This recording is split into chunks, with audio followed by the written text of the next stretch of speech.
जी।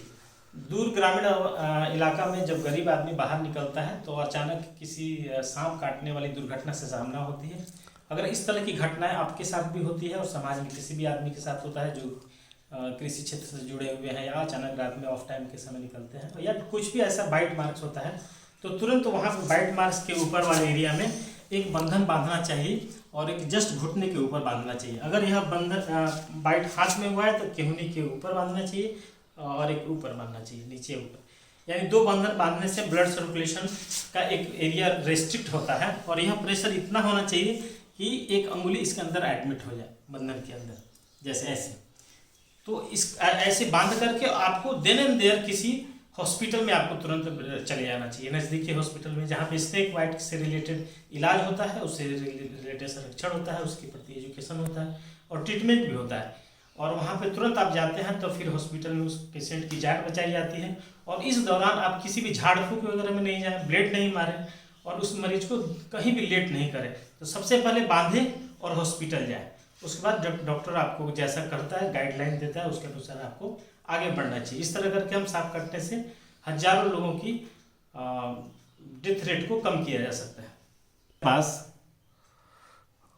Hospital में किसी तरह के स्नेक बाइट का ट्रीटमेंट के लिए पेशेंट आता है तो हम उन लोग को आगे देखते हैं कि बंधन ठीक जगह प्रॉपर पोजीशन पे और ठीक प्रेशर पे बांधा हुआ है कि नहीं।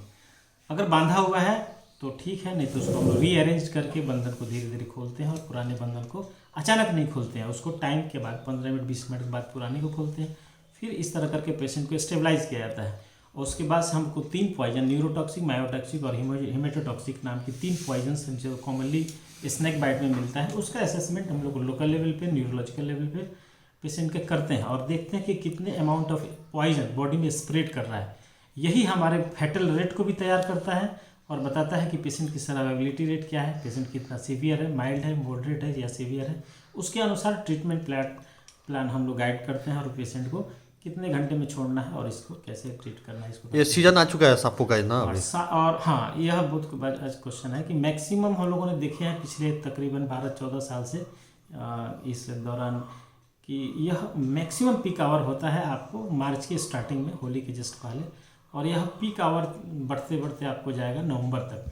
यानी जब तक यह बाहर गर्मी रहती है तब तक सांपों को बाहर निकलने का होता है। जैसे ही शीतकाल आता है सांप सब चले जाते हैं बिल के अंदर और हम जाड़े में सांप की बाइटिंग रेट बहुत ही कम, तकरीबन 7% के आसपास हम लोग ऑब्जर्व कर पाते हैं।